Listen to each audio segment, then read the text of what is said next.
Hey everyone, I'm live and oh man, you know what? I went live and I forgot to tag the dang video. Ah, Before I went live, I was so in a hurry because I know it's 9:40, 12:40, it's a late start, but you know, I had to start late for two reasons. Working backward. The first one, Kobe Bryant. Kobe Bryant is an amazing player. And hey, Richard, how you doing? And for those of you watching this as video on demand, I'm saying hi to people who are regulars and who are chatting on my live stream, like Richard Hike says, uh, and who asked me if I did a show yesterday, and yes, I did. JP from the P, how you doing? Nice to see you. At any rate, what I was saying, and I will continue to say as the viewers come in, is the reason I'm late tagging this thing, putting it on social media and everything, is because I just had to watch with my mom something I'm not going to see in my lifetime again. Neither will you if you saw it. Neither will my mom or anyone. Kobe Bryant. And let's just forget, like, for a second that it's Kobe Bryant. But an NBA player having not one, but two of his jersey numbers retired. Kobe Bryant. Has it ever happened before in basketball history? I don't think so. Number 8 and 24. Just so happens it's against the Golden State Warriors, right? Our Warriors. And just so happens, as I said, that the Lakers look like they're about to get blown out of the Staples Center. But the Kobe halftime thing seems to have revved them up to the point where they're behind by one, 83-82, end of third quarter. But I digress. What an amazing event. I mean, what an amazing event for an amazing player, Kobe Bryant. You just have to say that. My mom and I were having an argument because she was talking about how she was happy that he overcame this incident that I completely forgot about. I mean, completely. And it had to do with, it was a long time ago. Maybe 10 years ago, something like that. Maybe 11 years ago, where he went to Denver, to play the Nuggets, stayed at this hotel room. I think it was to play the Nuggets. Whatever it was, he was in Denver. Went to this hotel, and the manager there was a attractive woman, and maybe a little too friendly, but she somehow managed to, hey, the stream is good, awesome, managed to circle her way back to his hotel room, and they had what Kobe says was consensual sex. And there are a lot of details behind that. Then she turns around and accuses him of, well, you know what, right? Okay? And he says, no, it was consensual. And the media at the time, so eager to bury Kobe, just lets her get off scot-free. No one asked the question, well, why did you happen to go back to the man's room? Okay? I mean, like, it's okay for her to go back into his room. I think she let herself in with a key, if memory serves. Whoa, but that's not important, right? What's important is that they say he forced himself on her. Well, no. I mean, you figure if a woman does something like that on her own and on company time, that she's not going to do that just to say, hey, you want to play poker at 12 midnight? She's going to make a move herself. But, hey, no. Anyway, there was a settlement. He survived. And I got upset that of all the things, all the great things Kobe did, that my mom focused on that. And I think for me, and she said a good point, all right? Hey, everybody. Thank you for seeing the tweet, Barry. Then she said a great point. She said, look at all the guys whose lives are being ruined right now over similar allegations. And you're going to tell me that's not important. And I had to pause and admit she was right. Kobe Bryant did overcome a lot. A lot. And, hey folks, I know you're tweeting, or not tweeting, but it's funny how tweeting gets in your head. I know you're commenting about the Raider game, but I want to focus on Kobe and the Lakers and the Warriors in basketball for a moment, and then we'll go back to the Raiders, okay? So if you guys could come into this conversation, because I want to know what you think Kobe Bryant's best game was. For me, it was 81 points, okay? All right? And I'm writing Kobe in big letters in the chat area. I want to talk about Kobe. K-O-B-E, Kobe, all right? In big letters. For me, Kobe Bryant's greatest game was the 81-pointer. And his second greatest game was his last game, 64. I mean, you know, Kobe's problem was that he was such a great shooter that he almost caused his teammates to shut down. Now, this is interesting generations. For example, Go CSU Rams says, I don't know because I've never watched him before. You've never watched Kobe Bryant play basketball? Not, wow.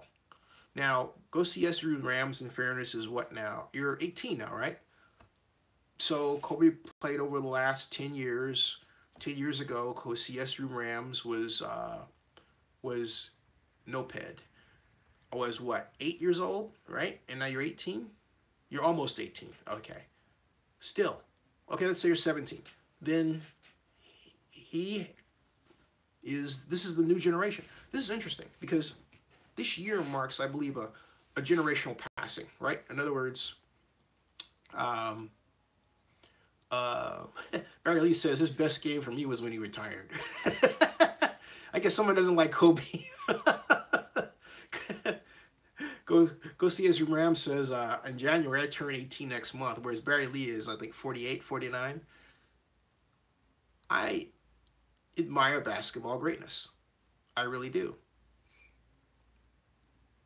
But I cannot help but think of the Lakers with Kobe and Shaq.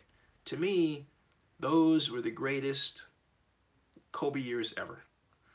Not when he was just, you know, shooting his tail off, right?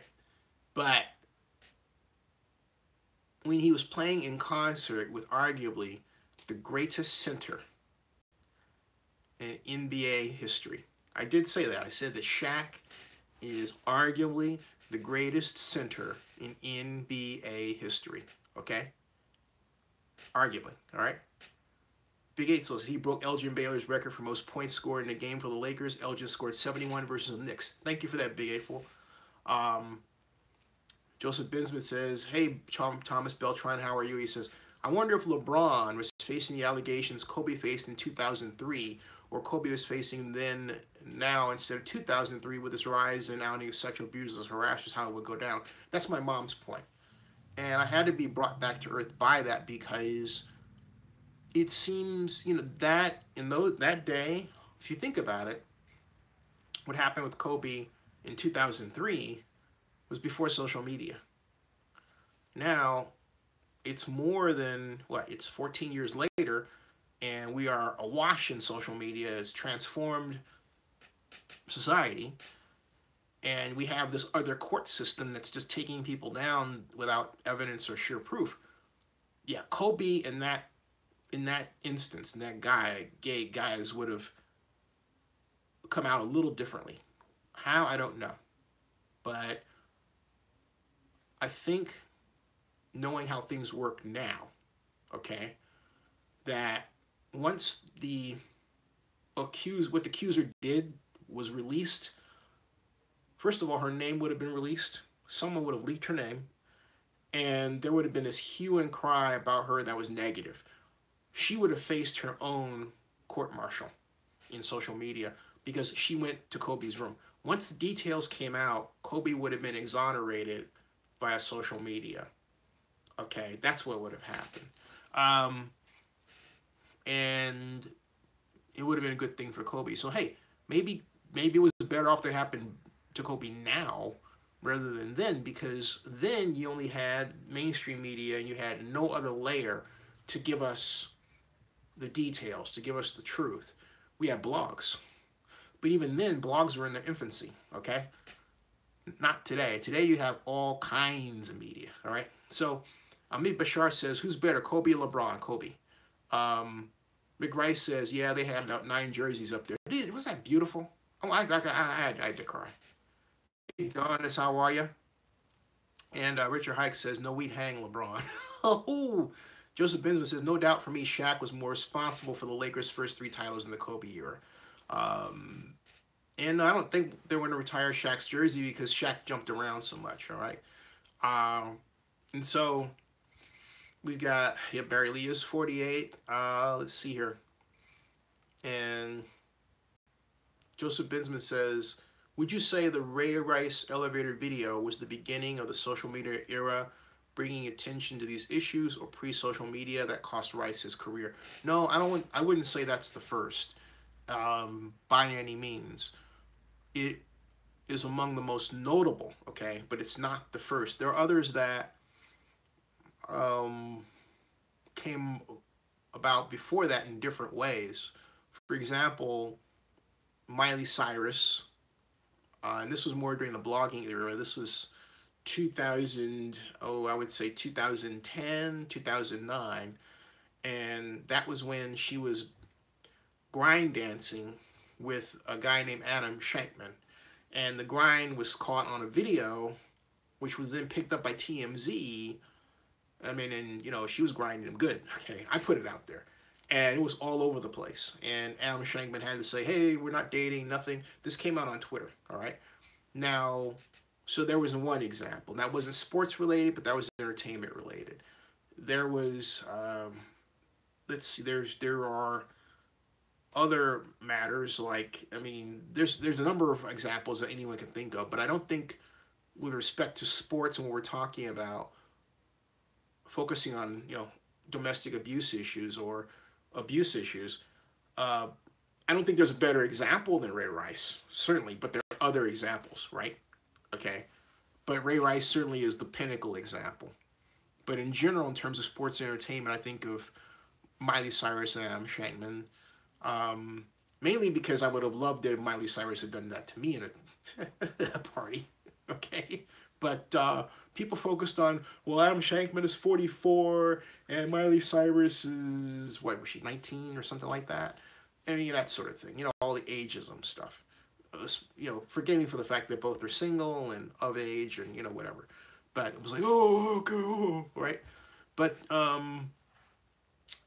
you know, so, was she 19 or 20?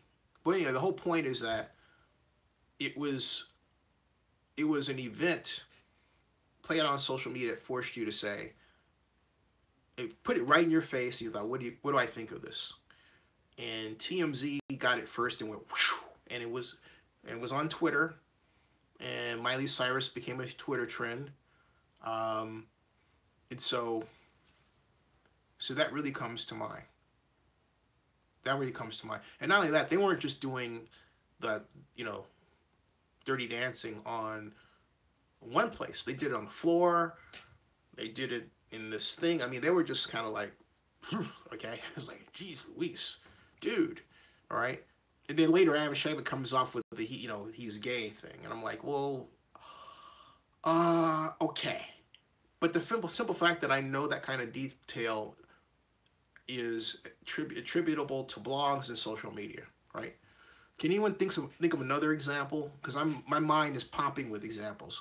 And so think of, I think of another one, right? We've got Barry Lee.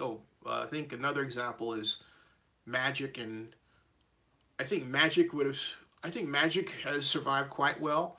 Benzman's beyond for this, and I don't think the whole deal for Kobe's sake would have ruined him for social at all. Again, because of the way it happened.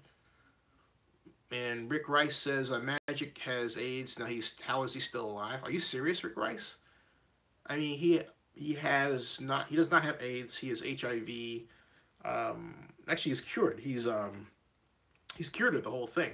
Okay, he has his plight pioneered a new series of medicines that really saved his life. So he's fine. And but he didn't have AIDS. And I know, yeah, Magic Johnson. When I think of Magic, but see, that's my point. And thank you for the update. Warriors are up 93-90. How much time left? But that was my point that I was trying to make to Mom. Is I want to think of somebody's successes. For example, with Magic, I think of how he is so wonderfully transitioned from being a great sports hero to a great business hero. And that's thanks in no small measure to Michael Ovitz, who was the creator of the super agency industry for entertainment.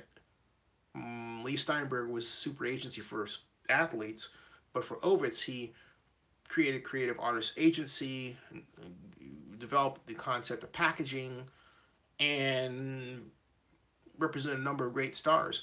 But he was a mentor in business to Magic Johnson. And I've had the pleasure of meeting and talking with Michael Ovitz. Were it not for that connection, and not only that, were it not for, and this is a lesson to anyone watching this right now, ask questions of people. Just a momentary aside, there was this guy on Facebook I never met before. He says he's met me, I don't remember, named Eric Arnold. And he starts hauling off and I hate when people haul off on Facebook about you and they're not your friends, and yet they expect you to know who they are and all this.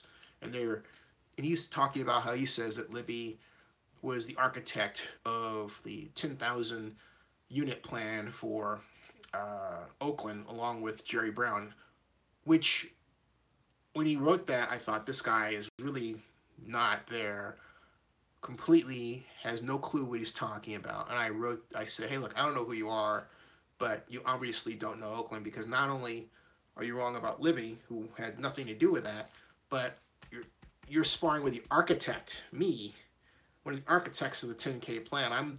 In May of 1999, held a developer symposium for then Oakland Mayor Jerry Brown, brought my developer friends and real estate friends in, right? You would think this Eric Arnold guy would at least stop and ask me a question about, oh, how did it go? But oh no, it had to be all him. So I blocked the guy, okay?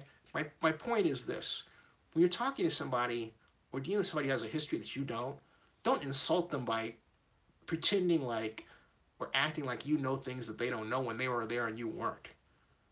I mean, I think they call that mansplaining. So I guess what this guy was doing was mansplaining, right? I mean, I had to block him. I had to block him. All right. There's my aside. My point is, coming back to Magic Johnson. Magic's story of transition is beautiful. His story of overcoming the AIDS issue is a beautiful one. But his story of being the principal owner of the LA Dodgers, which marched to the World Series, is beautiful. His story of being co-owner of the Lakers, beautiful. His story of establishing Magic Johnson Development Company to build structures, entertainment structures, housing structures in low-income communities, black communities in Los Angeles, is a beautiful story. He has made the most of his Laker career as Magic Johnson. So a lot of beautiful stories on that court. Let me get back to your comments. Thomas Beltran said, Magic did a lot of good things in the neighborhoods. He's a good businessman and a great philanthropist. And Joseph Benjamin says, amen, Thomas. Go CSU Rams says, really off topic, but there's a report out saying that Dale Earnhardt Jr. should buy the Carolina Panthers. I'll get to that in a second. I'm glad you brought that up. Big April says, about 5 minutes, Lakers in the bonus for the rest of the game. Ooh. Sean Grogan, welcome. How are you? And Grogan says, crazy what dollars can do. That's correct. And Joseph Bensman correctly points out that at least he used his money for good, unlike Trump. Talking about Magic Johnson, all right? And, oh, by the way, the Barber 74 does report that the person who was involved with Kobe Bryant did release her name. It was Kate Faber. Kate Faber. So I wonder what happened with Kate Faber today. Kate Faber. Let's see here. Kate Faber. Oh, by the way, people, you talk about LeBron. I remember when LeBron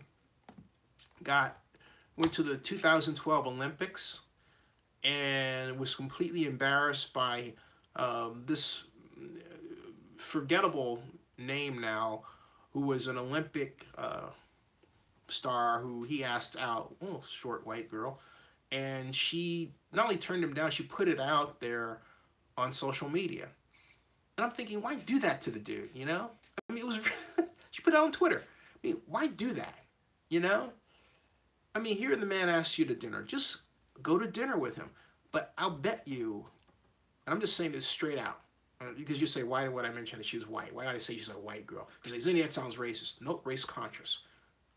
I'll bet you, had LeBron been a white guy that she was attracted to, she wouldn't have put it out on Twitter, oh, this guy, you know, asked me out to dinner. She would have went out to dinner, kept it quiet, and, you know, showed us the rest of her non-personal Olympic life, which means that she considered this whole thing with LeBron non-personal and like her way of saying ick, which is awful, an awful way to treat one of the ambassadors of basketball around the world, right?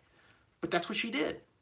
So, and what the lesson for LeBron, who's married, is, dude, make sure that you are not placing yourself in a position that could be embarrassing on the Olympics. Or if you're going to be in a position like that, just man up and say, yes, but wait a minute, he's married. First of all, man up and say, you know what, I shouldn't have done that.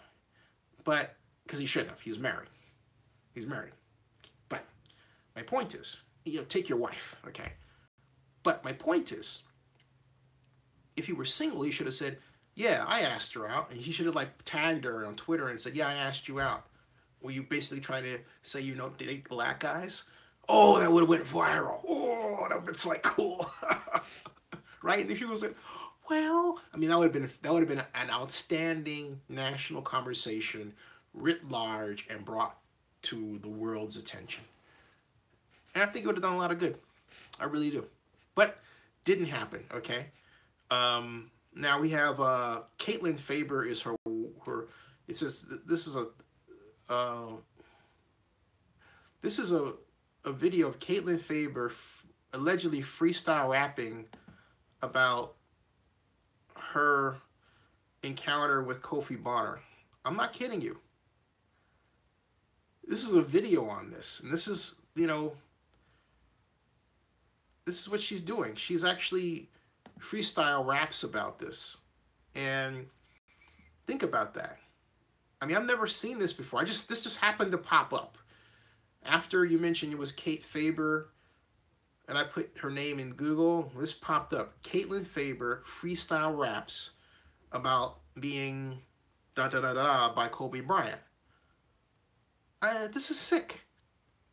This is what I'm talking. This is a sick individual. And this is why, you know, you say, I think Thomas said that if this happened in recent times with social media, Kobe would be, you know, burned at the stake.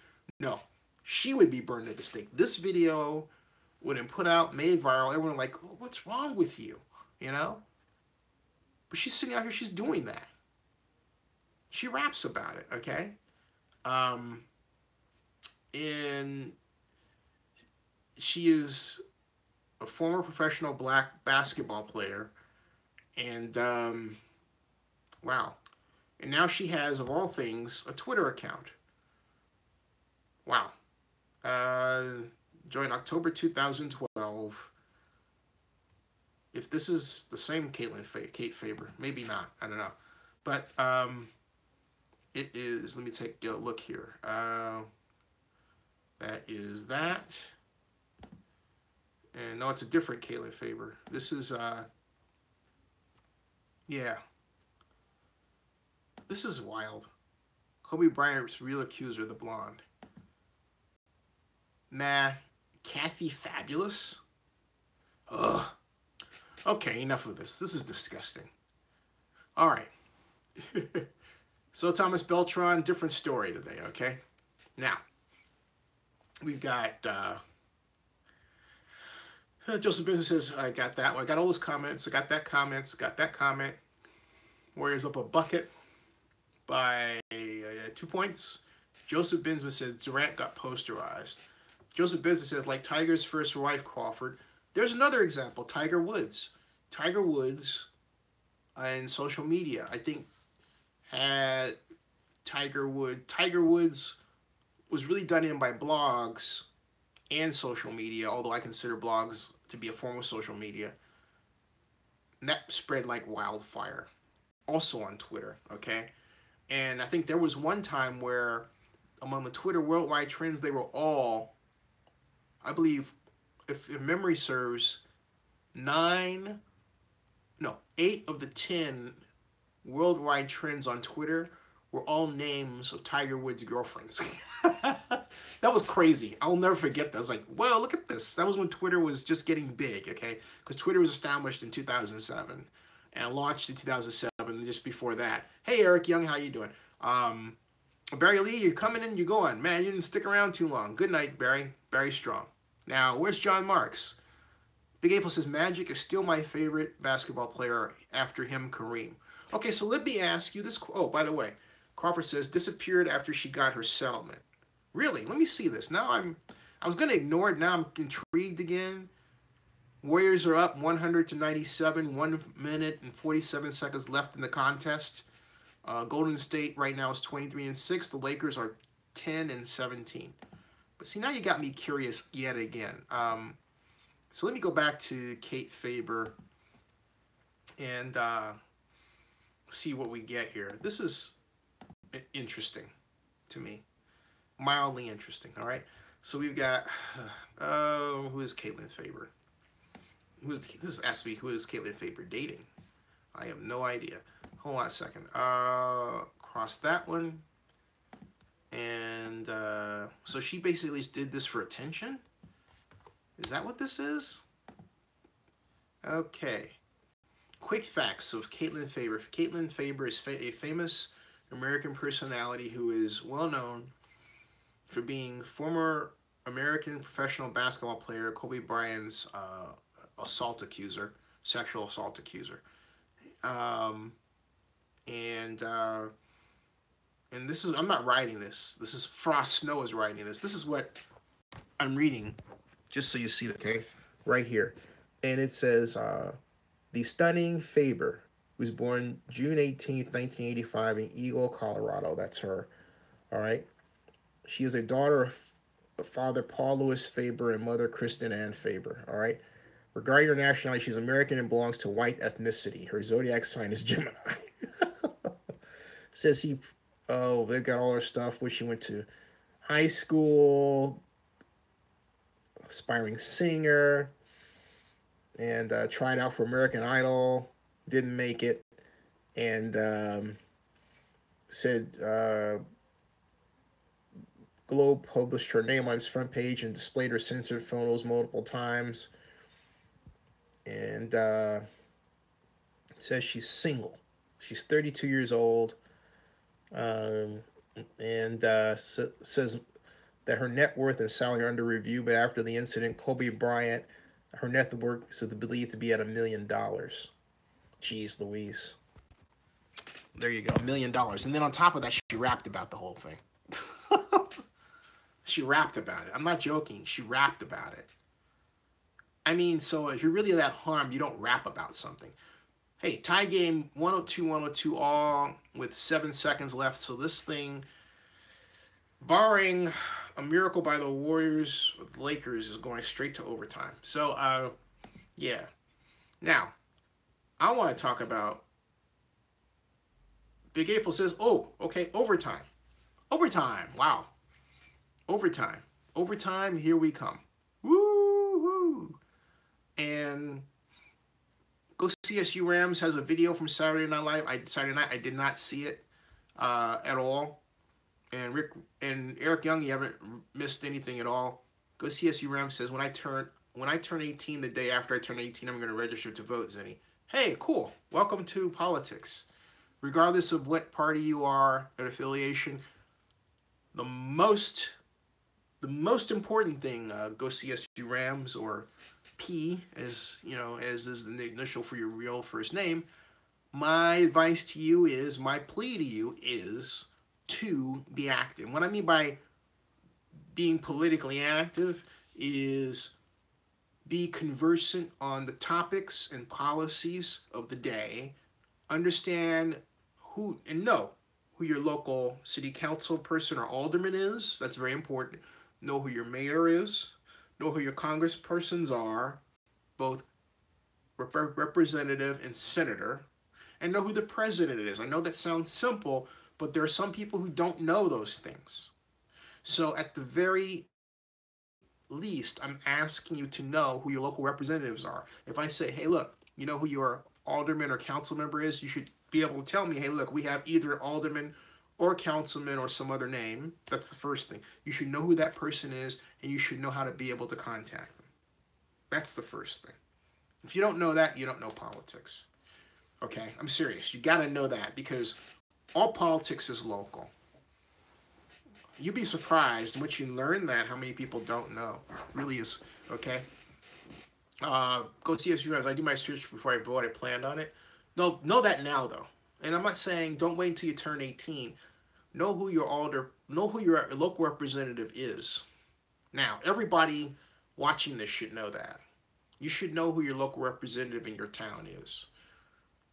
Because if something happens, if you have to understand how to move the levers of government to work for you. And you can't move those levers of government if you don't know who your local representative is, the person that's right there in your city hall in the town that you live in. If you don't know that, you can't move the levers of government to work for you. I'm not going to go on a big rant about this. I just made my point. I'll go back to it. Excuse the digression, but I want you to know that, okay? I want everybody to know that. Now, enough of that about that. And so moving along, and let's see here. Joseph Benz says, respectfully, sounds like you need to do a lot more on Trump to go CSU. And but here's my point, go CSU. That's why I'm saying that if you're going to be really involved in politics, local first. Because if you don't know who your local representative is, you have no opinion. Excuse me, you have no business expressing opinion on Donald Trump or Barack Obama or anybody, because you're just being spun by something you watched on a media device rather than proving you have the mettle to get down and dirty and study and know what's going on and know how policies from on high affect you locally. Why, for example, do you know why your bus fare is what it is? Do you know why your bus service is what it is? Do you know who, for example, in AC Transit, my representative locally is Christian Pables. He's our AC Transit board member. I know him personally. Do you know who that is?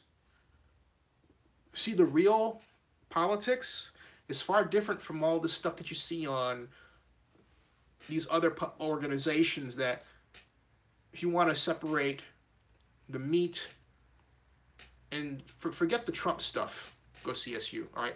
Listen to me. Again, you live in Denver, Colorado, right? Which city do you live in? Which city? Yeah, see, go CSU. You said, nope, you don't know that. But you're on the internet, all right? So we can use the internet right now to discover that. So what city are you in? What city are you in? What city are you in? What city are you in? Forget MSNBC. Forget all this stuff. What city are you in? Because these guys don't know it either. These guys don't even know who their representatives are. Forget them. I'm talking with you, go CSU. Are you in Denver? Are you in Denver? Hello? Bryant, Colorado. Okay, Bryant, Colorado. So let's take Bryant, Colorado. Let me copy that. You know, have a little fun here. Bryant, Colorado. So, Bryant, Colorado, this is what I've done. Watch this. Here is Bryant, Colorado. Eric Young to drive for AC Transit. This is Bryant, Colorado official website. This is where it goes CSU Rams. Municipality. So let's find out. Here's the mayor, okay? Here's your mayor, go CSU, is a guy named Dick McLean, all right? This is the Bryant, Colorado official website.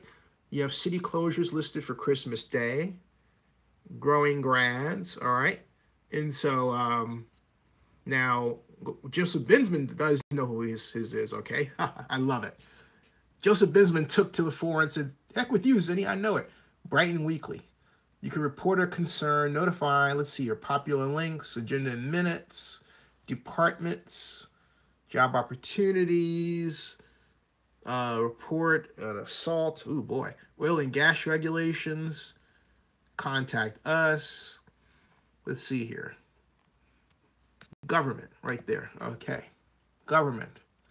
Forms of government. You've got, let's see here, the Brighton was incorporated in July of 1887. It became a home rule city in 2000. It is a council manager form of government. You have an elected city council. Let's click on that. Okay, so you've got, here are your members. All right, this is something you should know. Go CSU. See this? All right, this is like the mayor. You got Ward 1. You have 2 for Ward 1. Kirby Watland and Joan Chris.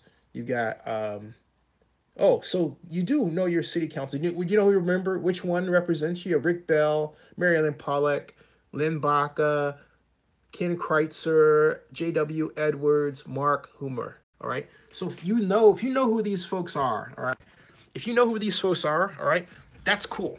That's a great start into politics, just knowing them. That puts you ahead of the game.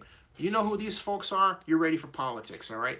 And you say you're Kirby Watson and Joan Kiss, okay. Kiss, all right, cool. You're ahead of the game. Give everybody, go CSU Rams a gigantic round of applause. 17 years old, he knows who his city council members are. He knows who his representatives are locally. You, young man, are a true Politico. I can shut up. Bravo. Yay. Okay, I give you a thumbs up. I mean, all right. And that made my night. You know what? Yes. Yes. Yes. Awesome stuff. Awesome. That's great. That's all. I don't care. Again, I don't care. All right. And Joseph Smith says that's good, but he said Trump has used his money for good in the past, so I can't agree with him. Well, but the whole point is that you can make an argument that Donald Trump has done that. Okay, and he's not everybody. Look, it is bad. I tried out to be on The Apprentice. If I thought Donald Trump was so bad, then I wouldn't have tried out. I expected a different Donald Trump running for president than what came out. Okay, so. And I wrote him along several Twitter's entries on that. I said, hey, you know what? Your real base are those people who got to know you by The Apprentice, who thought of you as a builder, not some, guy who's some flaming racist. No. I said, you burned us for him. But I'm saying he burned us, all right? So, Joseph Binsman talks about Trump University and all that. But see, my point is, I didn't put money in Trump University. I'm only talking about as a person who started and runs his own businesses. I looked at Donald Trump from that perspective. That was all I knew. And not only that, Donald Trump gave us a different, and I don't want to go off on this a lot, I want to come back to sports, but this is important to say and then come back home. Donald Trump professed a support for flag burning. Donald Trump professed the idea that the Confederate statue should be placed in a museum. He did this as recently as 2015. And then he became this other character. So again, no one who followed Donald Trump over the years was prepared for that. The womanizing stuff and all that, we've heard about that. That's been pounded in our head again and again and again about Donald Trump.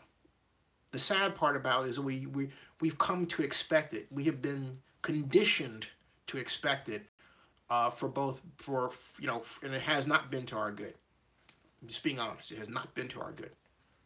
Okay. Now, coming back to sports, my point is, and how do we get from Kobe Bryant to this? Well, Kobe Bryant led us to Kate Faber, which led us to discussion of politics, which led us to the discussion of Donald Trump. And so now we're coming back home to Kobe Bean Bryant, to the Warriors, because the Warriors are in overtime. And then we're going to talk about the Raiders and Oakland news and everything else, all right? So, OCSU Ram says, hey, mayor will change in January. Ken Kreitzer will become my next mayor of Bryant. Hey, you could run for city council. Is your city council seat up? Check it out.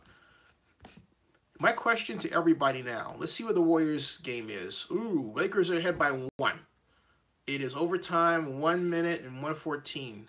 Now, I'm looking at the Google feed for the score, so you all may have the more up-to-date one. I don't have Twitter open to monitor things from that perspective. We've got Big April says, Lakers up by 113 and 112. Rick Rice says, hey, Zinni, do you think the Raiders got job last night on the 4th down? Does a bear crap in the woods? Yeah. I mean, you have a guy, you know, taking this. I mean, this is how it was like. I'm trying to see if I can imitate his smirk. Like this. No, he had to sort of... I keep wanting to call him Skeletor. It's Skeletor, right? I know it's not Skeletor, but it keeps... I keep veering in the Skeletor territory. But he has this kind of smirk like this. It's like... Oh, it's like...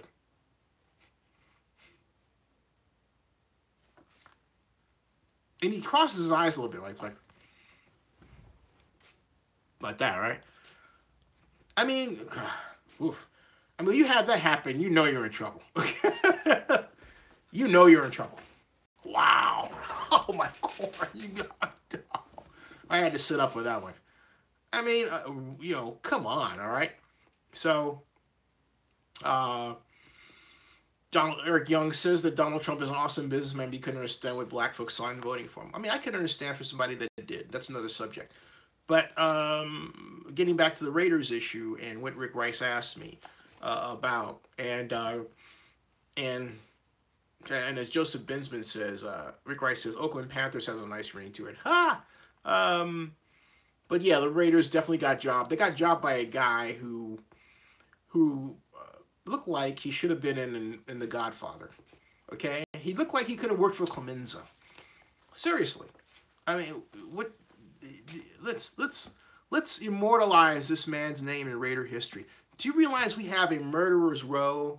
This is where it would be cool to have like a George Atkinson here. I should call George one of these days and get him on here, because you know it would be huge to have him here, right? Because you've got what's going on here? Hold on a second.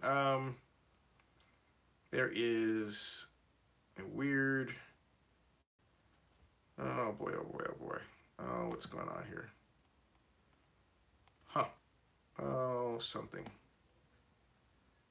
Oh, that's odd. Very odd. Very odd. Something going on here, folks, that I'm going to have to deal with later, which I will deal with later. Okay? And, okay. Anyway, got a,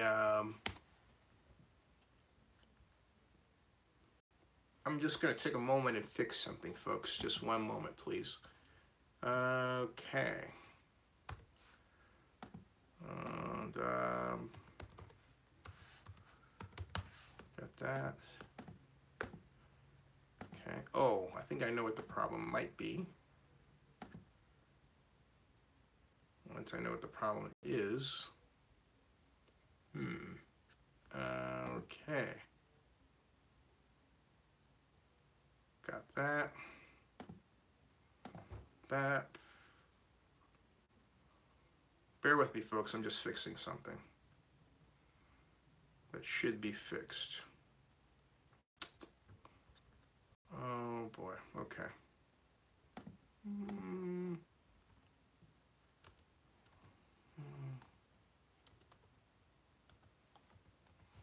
Okay.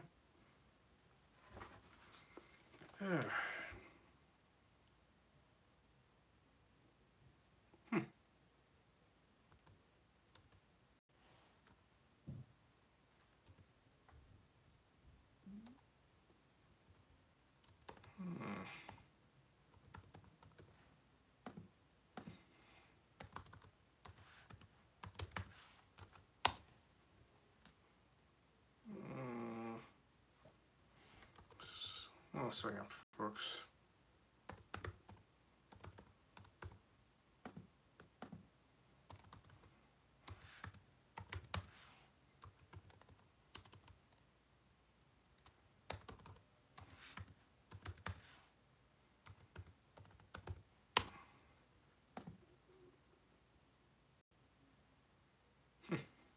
Okay. One moment, folks. Got a little problem here I'm trying to solve. You guys chat among yourselves while I deal with this. Okay.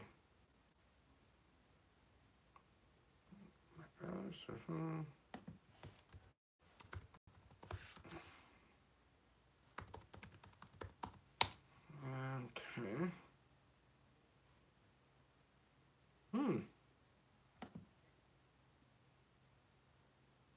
Okay, I get it. All right, I'll solve that problem later. Okay, anyway, moving forward. Sorry, I had to do a little diagnostic there. Stuff happens, and I will deal with that later. Now, all right, let's see here. I am back. The New England Cowboys. Where did you all pick up, Bo? No, the Raiders special teams did not. Let's see here. We've got, let's see here. The ref is supposed to be one of the best related officials in the league, according to the talking heads. Well, he wasn't that night. I mean, maybe he was a genius, okay? And Richard Hike says that. And actually, no, if we had fired no one. In fact, if Jack Del Rio had basically taken control of his own defense rather than hiding behind Ken Norton and letting Ken Norton be his puppet, like this is where it was, okay? All right. I'm Ken Norton. I'm Ken Norton, and Jack Del Rio's over me. He's basically doing this. Okay. And then after he's finished doing this to me, he takes his hand, does this. Boom. And I'm fired. That's what Jack Del Rio did. You guys are, fool enough to fall for it. Some of you. All right. With initials RR. RRRRR.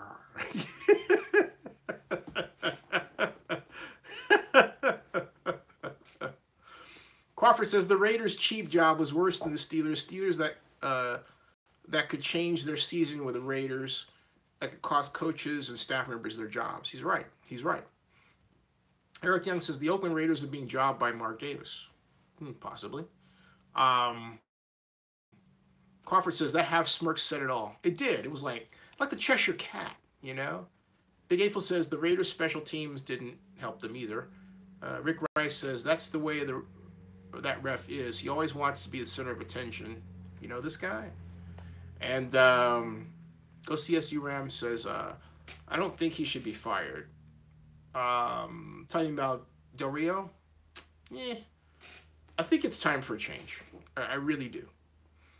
And the reason why I think it's time for a change is because it's not anti-Jack. It's just pro another direction. Fresh, innovative approach. Rather than one that I believe, and this is just a constructive criticism of Jack, I think I'll put it entirely other perspective, okay? Absent a coherent organizational structure and plan, you tend to adopt self-preservation techniques and character assassination.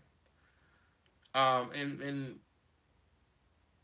I know this is an ironic statement given that Jack Del Rio says he doesn't want any outside criticism from Oakland Raiders alumni, right? Let alone media types. But then when you look at how he treated Ken Norton and how he set Ken Norton up to fail, and then kicked him out the door and then said to the media, well, you know, I wanted someone who could make their calls with confidence. What does that mean? Okay. I mean, all right. That entire scenario, that the existence of that situation spells organizational dysfunction. That's exactly what that spells. Organizational dysfunction. All right. Final and overtime. Warriors win! 116 to 114. The Warriors prevail over the Lakers on Kobe night. Sorry, Kobe. Warriors win. Warriors win, and not only do the Warriors win, they go to 25-6, and they drop the Lakers to 10-18. The Warriors come out of a bruising game. The victors by 2. Warriors win. OT. Malcontent is here. Malcontent says, "Hi Z, if you touched on your earlier video about the Las Vegas Stadium floodplain, I will do that. Thank you very much." Rick Rice says, "I want Chip Kelly for offensive coordinator." I like the idea. See, that's what I'm talking about. I think that'd be a brilliant idea. With Derek Carr, they would be unstoppable. Carr was made to run that offense. We agree. We agree. Okay? We agree. Hey, go CSU Rams. Good night. Good night. And Eric Young says, Jack Del Rio seems to be the possible football equivalent to Mark Jackson, and we all know how that went. Interesting. Big Eightful, 7-9, 12-4, 7-9 or 6-10. Del Rio might be gone. Rick Rice says, "Ha ha, ha ha, ha." And to Rick Rice's ha ha, I match your ha ha with a dilly dilly. Joe just Binsman says, Marvin Lewis leaving Cincy. Did he actually leave? Has finally come, though that wouldn't happen years ago. Did that really happen? I mean, is that, he says it wasn't the case, then he's what is it? I don't know. I don't know. Dilly dilly, Rick Rice. Not to Marvin Lewis, but dilly dilly. And defense is not playing any better, Rick Rice. Let's see here. We Derek Carr is a true competitor, but all this stuff about, oh, this guy's playing it tough and they're playing their hearts out. Oh, come on, they're supposed to. Well, no, you know what? I check myself, because if anyone watched the Monday night game, the idea that players are always gonna play their hearts out or supposed to was not true among the Buccaneers, because if the Bucs played their hearts out, they would have beat the Falcons. You had too many receivers dropping passes. They made Jameis Winston's otherwise stellar performance that much less than if level of effectiveness it could have been had Bryant held on to the 2 passes that were thrown to him, among others, had the defense sacked Matt Ryan twice more, had they picked off a pass, had the defense recovered the fumble that was right before them. You add up all those, and the Bucs come out a winner. But it doesn't happen. And so you have to say, hey, look, if Dirk Koetter, and this is Dirk's 3rd year at the helm,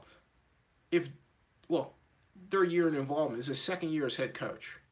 But if Dirk isn't getting it done, and it's his 3rd year as offensive coordinator, I really believe that before it's too late, it's time to cut the current coaching staff loose and bring in someone that is more akin to the kind of teaching, the kind of passing system that Jameis learned at Florida State. Now, who does that mean? Does that mean bringing in a technician like, I think I'm hesitating because I don't think you're going to pry David Shaw loose from Stanford. That's just not happening.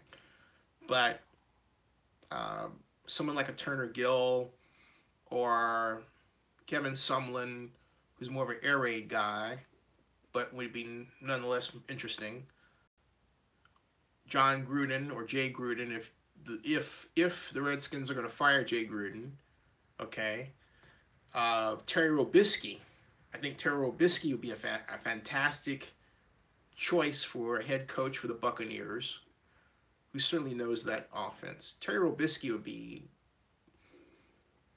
Hiring Terry Robisky as head coach of the Buccaneers would be an act that should have been done for some team a long time ago.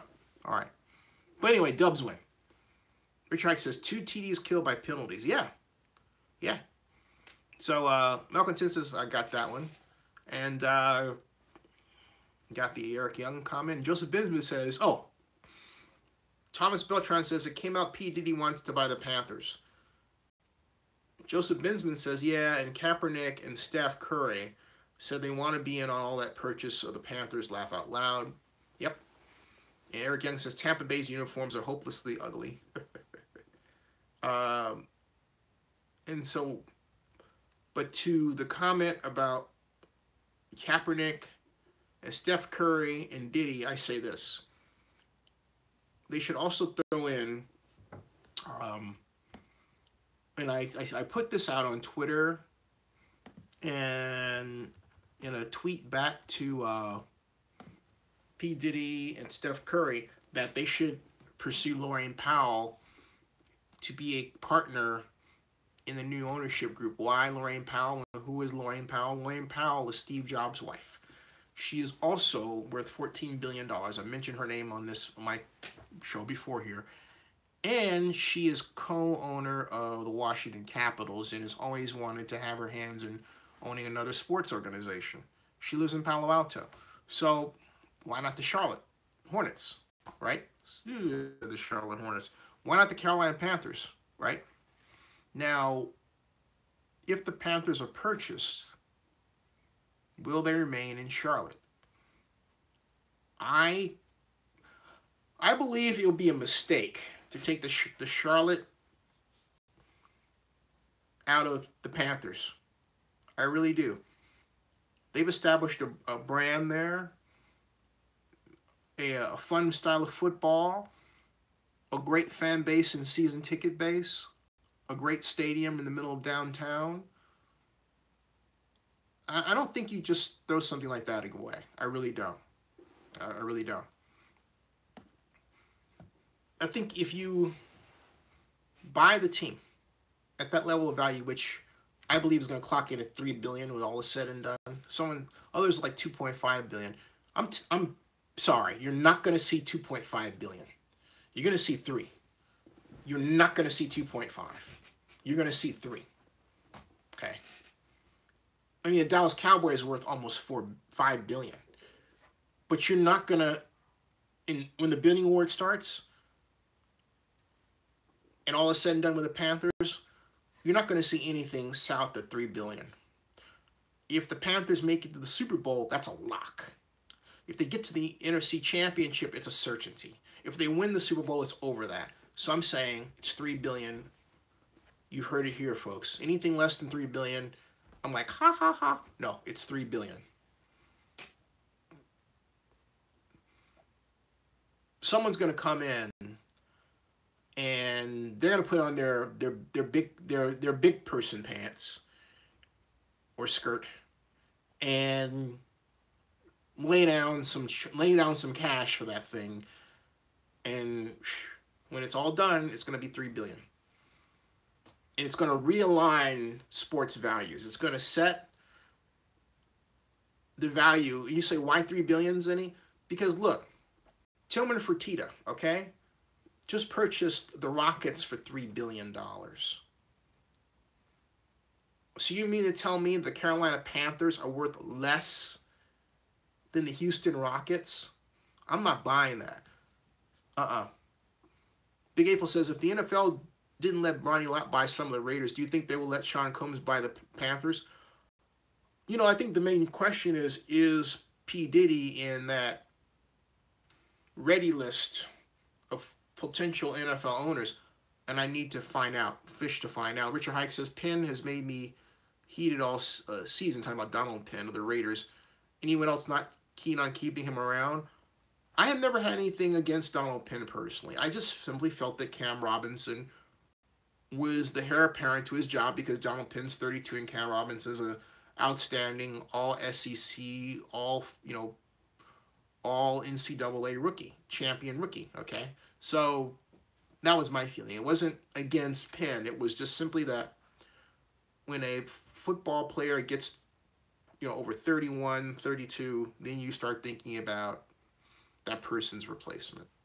Richard Hike says his holdout then lacks performance this season. Well, hey, the Raiders put themselves in that position with Penn because they didn't take Cam Robinson. I'm telling you, I've said this before, I'll say it again. Had the Raiders drafted Cam Robinson instead of Galeon Conley, Donald Penn would not have held out.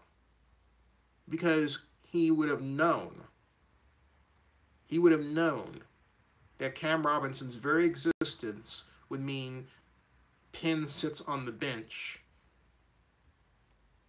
and gets nothing, rather than holding out and getting something. Ask yourself this question. Why didn't Donald Penn hold out? Why didn't Donald Penn make noise about his contract prior to the draft? He waited to see what the Raiders would do, thinking, I would bet, as others did, like myself, that, oh, hey, the Raiders are going to draft Cam Robinson. But the Raiders did not do that. So the minute they didn't do that, hey, he starts acting up. Woo, it's playtime. Woo, hotel. Oh, I'm going to go and get my cash, man. Ooh, yeah, I'm going to get that money. Okay? So, Sidney says Penn has zero trade value. Thomas Beltran says it would be nice to see young brothers in ownership. Yes, I completely agree. Go CSU is back, and he says for a minute, he says, Peyton Manning, a part of 36-member committee in Denver to get the Winter Olympics there. Ooh. And Rob Iman says, I doubt Combs buys the Panthers. I don't, because he's got, there's enough money around between Jay-Z, between Master P, between Wayne Powell. There's enough money around to make that happen. But what you really need is someone who is solidly a billionaire to step in, okay? You've got Dr. Dre and Johnny Ovine. So the money, is there. Eric Young says, I didn't see the Raiders game Sunday. Why was Crabtree taken out of the game? Oh, injury. Crawford says, Dale Earnhardt should team up with Diddy and Curry. Okay. Citron says, Donald Penn is going to have surgery on Wednesday, looking like should draft your boy Cam Robinson. Ding! Eric Young said, Tampa uniforms, or I got that hopeless load. Ugly. I was reading backward to make sure that I got all the back comments. And Richard Hike says, are there any black NFL owners? There are Reggie Fowler, who placed a bid to be the owner of the Minnesota Vikings, but fell short. I believe he is minority owner with Ziggy Wolf. Let me check on that. Let's see here. Reggie Fowler, Vikings. I'll have the answer for you in a second. Let's see. He's a African-American businessman who currently resides in Chandler, Arizona. He's the owner of Spiral, Kirim OEM LLC, and nearby Tempe, Arizona. And he is one of a group of investors led by Ziggy Wolf, who purchased the NFL's Minnesota Vikings from previous owner Red McCombs in 2005. He initially sought to be the general partner himself, it reads, thereby becoming the first black owner in NFL history, but withdrew his bid when he could not provide details about his stake in the ownership group. Instead, and I think that had to do with, he had some tax issues and his total revenue got tied up in that. But anyway, it writes here, instead he became a limited partner in the group so that he would not lose his $20 million deposit. A very private man, he has not publicly disclosed any information about his financial situation to the media. In October 2014, Fowler was no longer a limited partner of the Minnesota Vikings.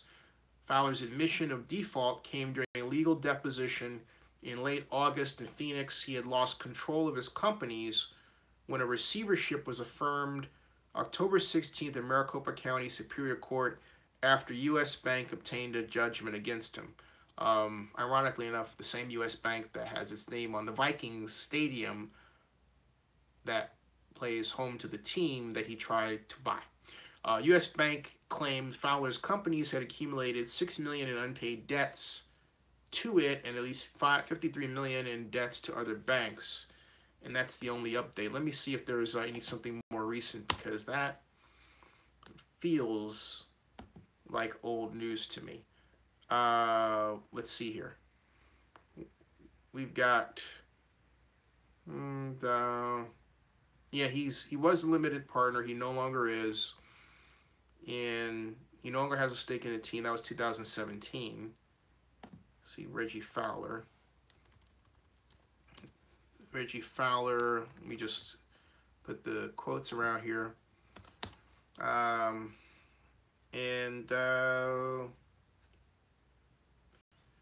Yeah, I don't see any other new news about him. It's just that he no longer has that stake in the Vikings. When he did, and this is what happens to you, and this is what P. Diddy has to worry about, is they're going to put all these investigators to analysis of your background and everything else, and they're going to leak it to somebody like an organization. And what's going to come out is, well, what was written about Fowler on ESPN in 2005, and I quote, "Fowler has been sued over 36 times." Then here's the other one. This is in 2013. Vikings investor Reggie Fowler defaults on debts. Okay. And then something about Fowler, lies to the Vikings. Then IRS calls foul on Vikings part owner. That was 2009 in Forbes. Okay. So you've got, all that.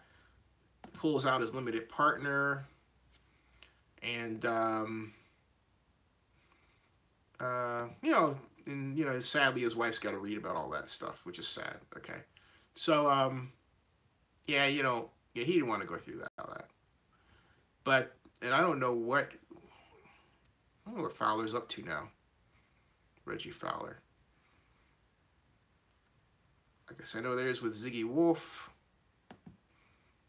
and Kevin Warren, Vikings executive. His wife Greta. Let me see here. Something else here. Try this another way. African American NFL owners. Okay.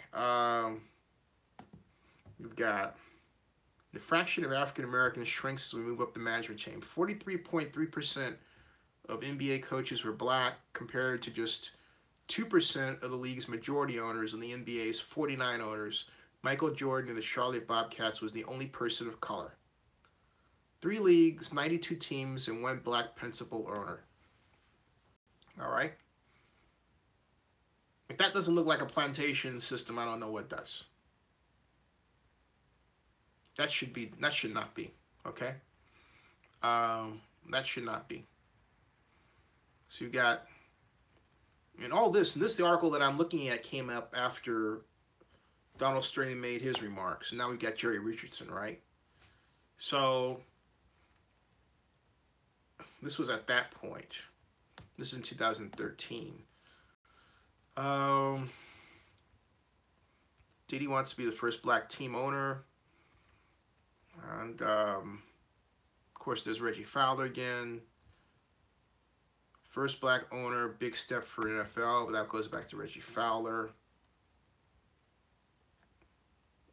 Let me try. So let's see. African American NFL minority owners. And, okay. They have franchise owners. But I don't see 122 teams, 1 black major owner. 70% of NFL players are black men. African Americans in NBA ownership question has come up a number of times. Magic Johnson, Robert Johnson in BET was the first black majority owner and the first black majority owner in post sports when he bought the Charlotte Hornets. Okay, so there we are. So basically, it's not. There's no majority controlling owner, and so there's a Palestinian owner. I'm talking about black though. Richard Hayek says there's a Pakistani owner, and that's as close as it gets. You have and so you've got Joseph Bismuth says, I just thought of something curious. Instead of doing the 3-man basketball league, I wonder if Ice Cube, Snoop Dogg, and others thought of maybe buying the Clippers. They didn't. And so, no, there are. Big Apple says, what are the changes the Raiders are going to make in the offseason to help them in 2018? Wow, that is an open question. I think it could be as broad as a whole new coaching staff to as narrow as getting a new offensive coordinator. I really believe that. To as narrow as getting a new defensive coordinator. Because come the end of the league of this season, there are going to be a lot of people coming and going. You're going to have some coaches leaving for better opportunities, others leaving because they were forced out. I'm talking about the Raiders alone, And so if I had to be a betting person and ask who I felt was out, I would say that John Pagano moves on. And I would say that Todd Downing remains. And I would say that Jack Del Rio gets fired. I know he signed a contract extension, but that's an open possibility. And the reason is that Jack, in terms of performance, is following the same pattern that he's had in the past. And this was the year that he was really supposed to get it done. Okay? This was that year. And Mark really seems to be impatient with this. So that's one possible scenario. I'm not holding myself to it. I would like to see Jack Del Rio at the NFL annual meeting. But you would have to be, hey, look, you'd have to be blind not to see that possible outcome. Which, brings up the question, how many coaching vacancies are there going to be? We're going to see vacancies. We got the Giants already, right? So you have the Giants vacancy, which means a whole bunch of new jobs are going to open up with the Giants, okay? So you've got the Giants vacancy there, right? Then you've got Giants vacancy. Marvin Lewis is not out. It was announced he planned to leave, but he's still with the Bengals. It says 8 hours ago, according to the Cincinnati Enquirer, Marvin Lewis calls discussing report that he's leaving a waste of time. That's what it's written, all right? Now, so we know we have an opening with the Giants and their head coach. That means GM, staff, and assistants, okay? So we know that's going to happen. I would be very surprised if Chuck Pagano were not on his way out in Indianapolis. I would, okay. And, yeah. So, in fact, they're already, FanSided has 5 candidates to replace Chuck Pagano in Indianapolis. We checked the news. And they're already counting the days before Pagano is gone. And it says, let's discuss 5 possible replacements should the Indianapolis Colts fire Chuck Pagano. I mean, don't you just feel like a vulture about now? You know, don't you just feel like some sort of vulture on a perch, just kind of like rating, like, you know, with a beak, kind of like, and the brow with the impending doom like this? You know, just watching. Like this with your wings, like. Hey, Chuck. Chuck is next. Let's go get Chuck, right? You know, I feel like a vulture. That's what it feels like. But we have Chuck Pagano and we have Ben McAdoo. So we have those two, okay? We have Pagano and McAdoo. Possibly Del Rio, but let's see how the rest of the season shakes out. The Raiders could back into the playoffs, okay? You've got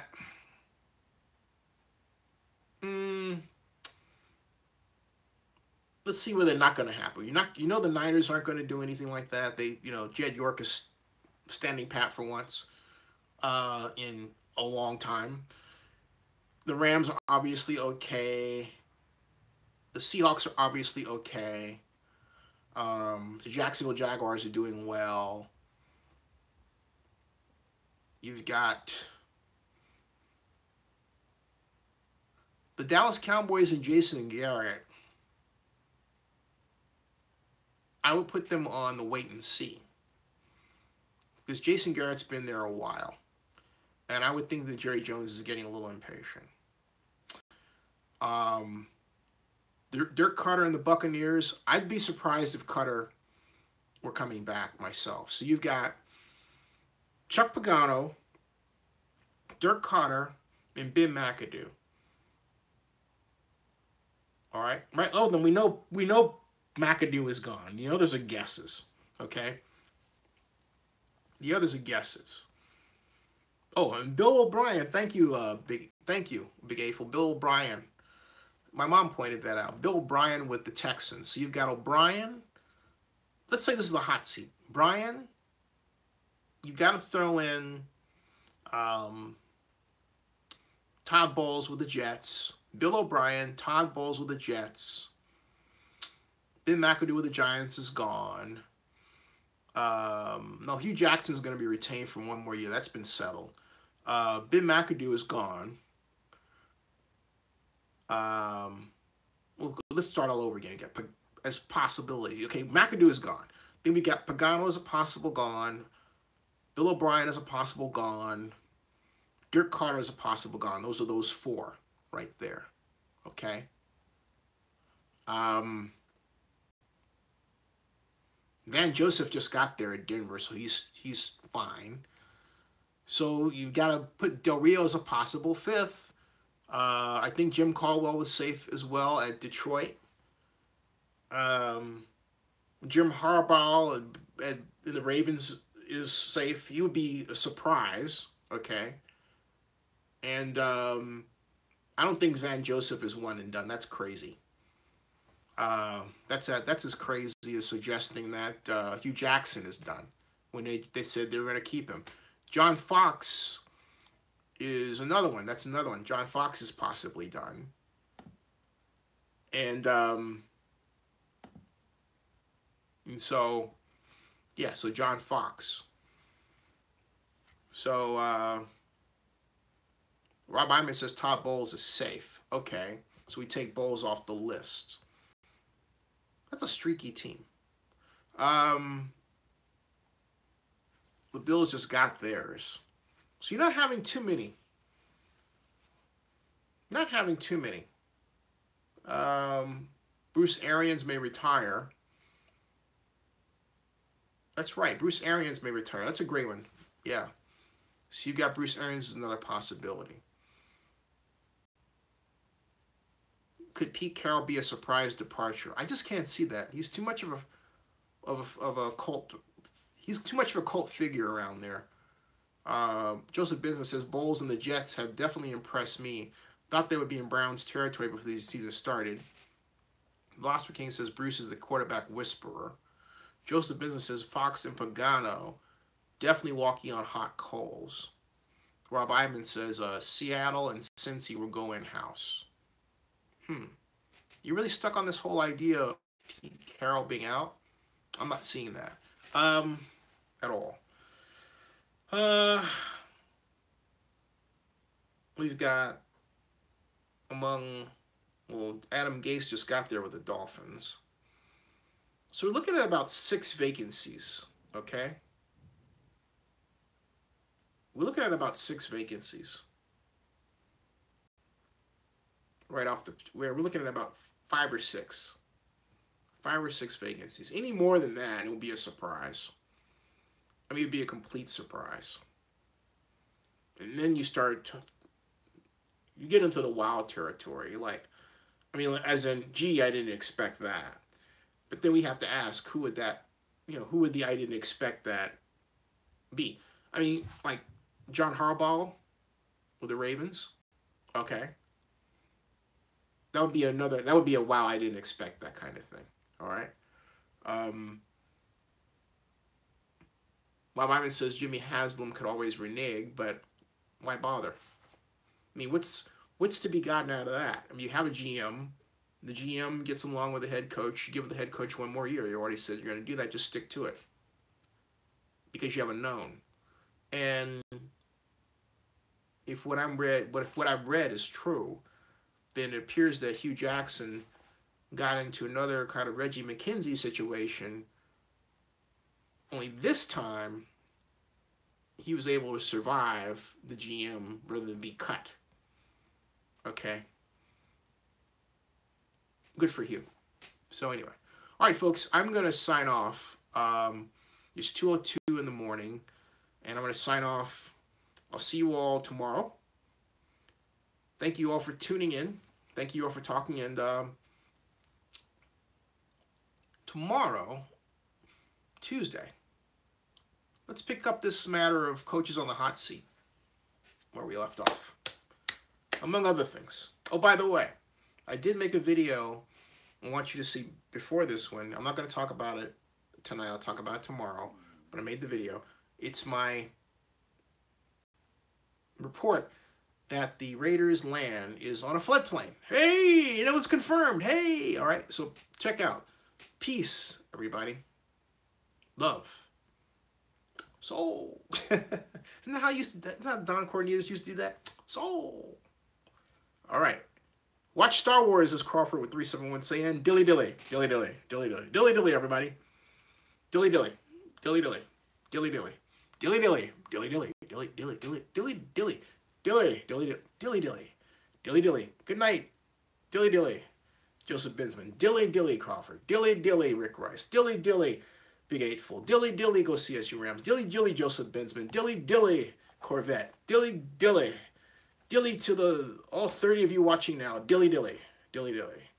Good night. I'll see you all later.